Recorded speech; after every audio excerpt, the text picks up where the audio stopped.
globalized world. Guarding the entrance to this vital strait is a place of almost otherworldly beauty, Hormuz Island. From a distance, it might seem like just another arid outcrop in the shimmering heat of the Persian Gulf. But as one draws closer, a spectacular secret is revealed. The island is a masterpiece of geological forces, a vibrant canvas painted by nature itself. It is often called the Rainbow Island, and for good reason. Its hills and beaches are streaked with an astonishing palette of colors, from deep reds and brilliant yellows to greens, oranges, and purples. This is not the work of human hands, but the result of millions of years of geological processes. The secret to Hormuz's incredible colors lies deep beneath the surface. The island is what geologists call a salt diaper, or a salt dome. This means that a massive, ancient deposit of salt, buried under layers of heavier rock, has slowly pushed its way upwards over millennia. Like thick honey rising in a jar, the salt has buckled and folded the rock layers above it, bringing a treasure trove of minerals to the surface. This process has exposed over 70 different minerals, each contributing its own unique hue to the landscape. The most famous of these is the rich red ochre, a soil so vibrant it stains the streams and shorelines a startling blood red. Walking across Hormuz is like exploring the surface of another planet. You can wander through valleys of iridescent salt crystals that glitter in the sun like diamonds. You can climb hills dusted with yellow sulfur and cross landscapes streaked with green and orange oxides. The island's geology is not just beautiful. It is a living textbook of the Earth's power. The volcanic rocks that mingle with the sedimentary layers tell a story of fire and pressure, of immense forces shaping and reshaping the land. This is a place where you can physically touch the processes that have built our world, seeing the raw ingredients of our planet laid bare in the most spectacular fashion. This unique geology has defined not only the island's appearance but also its history and the lives of its inhabitants.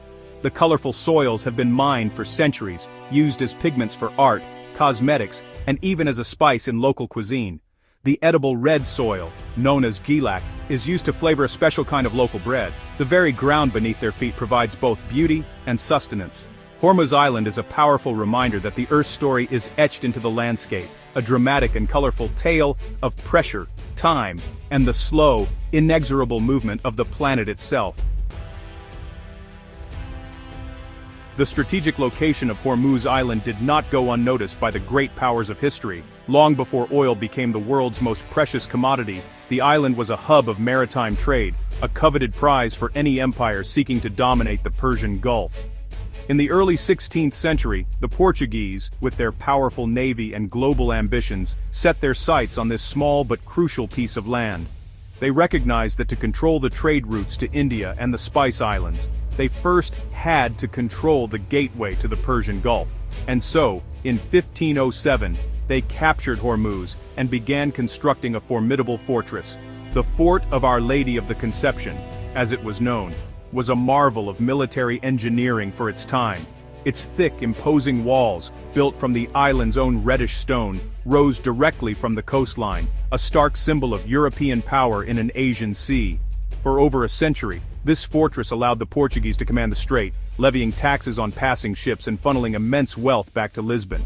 The fort was a bustling center of activity, home to soldiers, merchants, and administrators who governed this distant outpost of a sprawling empire. It stood as a testament to Portugal's naval supremacy and its relentless drive for colonial expansion. But empires, like all human creations, are not permanent. The Portuguese hold on Hormuz was eventually challenged.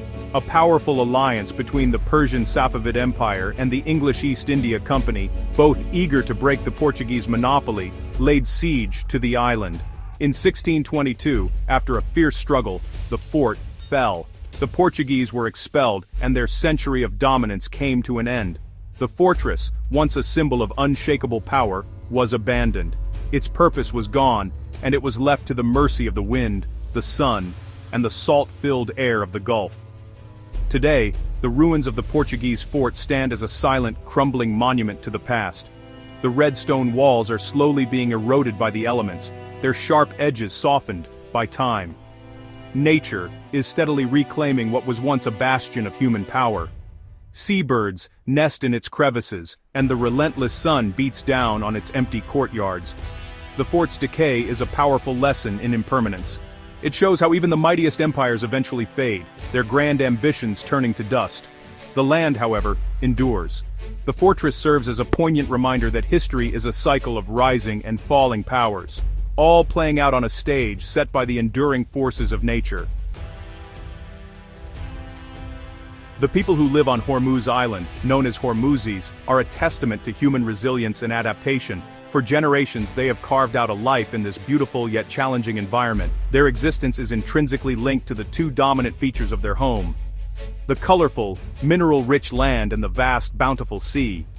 The island's population is a fascinating blend of cultures, a mix of Persian, Arab and African influences that have washed ashore over centuries of trade and migration. This rich heritage is reflected in their language, a unique dialect that weaves together words from different tongues, and in their vibrant traditions. Daily life on the island revolves around the rhythms of the sea. Most families have a connection to fishing, the traditional backbone of the local economy. The men venture out in their small boats, or lenjis, returning with catches that sustain their families and supply local markets. They navigate the same waters that carry the world's supertankers, their small vessels a stark contrast to the giants of global commerce, passing just miles away. Their knowledge of the sea is profound, passed down from father to son, an intimate understanding of currents, tides, and the secret places where the best fish can be found. It is a life of hard work, governed by the weather and the whims of the ocean. On land, the people have developed a unique relationship with the island's extraordinary geology. The colorful soils are not just a beautiful backdrop, they are a resource. The red ochre, gelak, is the most famous example. It is carefully harvested and used as a spice, giving a distinct earthy flavor to a flatbread that is a staple of the local diet. The island's women are often skilled artists, using the different colored sands to create intricate patterns in glass bottles, a popular souvenir for the few tourists who visit. They literally use the ground beneath their feet to create art and to add flavor to their food, a direct and beautiful connection to their environment. However, life on Hormuz is not without its struggles. The wealth that flows through the nearby strait rarely touches the island itself. Resources are scarce. Fresh water is a precious commodity, often in short supply in the arid climate. The sea, which has provided for them for so long, is now under pressure from overfishing and the warming effects of climate change. There is a poignant contrast between the immense geopolitical and economic importance of the waters surrounding Hormuz, and the simple, often difficult lives of the people who call the island home. They live on the edge, in more ways than one, caught between ancient traditions and the powerful forces of the modern world. Not far from the colorful spectacle of Hormuz lies a much larger island, Qeshm. It is the largest island in the Persian Gulf, a place of different but equally astounding natural beauty. While Hormuz is a compact jewel of color, Qeshm is a sprawling landscape of geological marvels, a vast, open-air museum of the Earth's history. Its importance is so great that it has been designated a UNESCO Global Geopark, a special recognition for areas with internationally significant geology. Qeshm offers a deeper, more expansive look at the same powerful forces that created its smaller, more vibrant neighbor, a place where the story of the land is written in grand, dramatic chapters. One of Qeshm's most breathtaking features is the Stars Valley. Local legend says that the valley's strange, otherworldly shapes were formed when a star fell from the sky. The scientific explanation is just as magical. Over millions of years, wind and rain have eroded the soft marl and sandstone, sculpting a labyrinth of towering columns, deep canyons, and fantastical shapes. Walking through the Stars Valley is like stepping onto another world. The silence is profound, broken only by the whisper of the wind as it continues its slow, patient work of carving the landscape. It is a place that inspires a sense of awe at the power of natural erosion.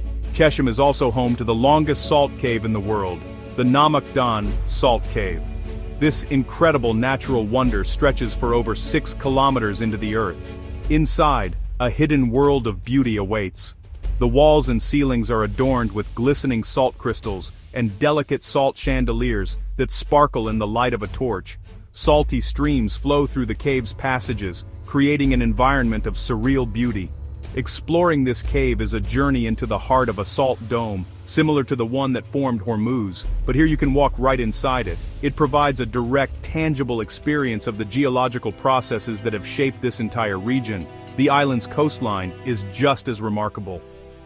The Hara mangrove forest is a unique and vital ecosystem where the land meets the sea. These remarkable trees, adapted to grow in saltwater, create a tranquil green oasis in the arid landscape. Their tangled roots provide a crucial nursery for fish, shrimp, and crabs, supporting both the local wildlife and the region's fishing industry. Qeshm, with its canyons, caves, and coastal forests, complements the story of Hormuz. Together, these two islands showcase the incredible diversity and geological richness of the Persian Gulf, a testament to the enduring power and artistry of the natural world. The timeless landscapes of Hormuz and Qeshm now face a wave of modern challenges that threaten their delicate balance. For all its rugged beauty, this is a fragile environment, and the pressures of the 21st century are beginning to leave their mark. The most pervasive threat is one that is invisible but incredibly powerful: climate change. The waters of the Persian Gulf are among the fastest warming seas on the planet. This rise in temperature is devastating to marine life, particularly the coral reefs that fringe the islands. These once vibrant underwater gardens, teeming with life, are now experiencing widespread bleaching, turning into ghostly white skeletons. The death of the coral reefs has a direct and immediate impact on the island communities. The reefs are not just beautiful, they are essential nurseries for countless fish species. As the corals die, the fish populations decline, and the fishermen who have relied on these waters for generations find their nets coming up increasingly empty. This overfishing, combined with the loss of habitat, creates a vicious cycle of scarcity. The sea, which has always been a source of life and sustenance, is becoming less reliable. The traditional way of life, so deeply connected to the ocean's bounty, is now hanging in the balance.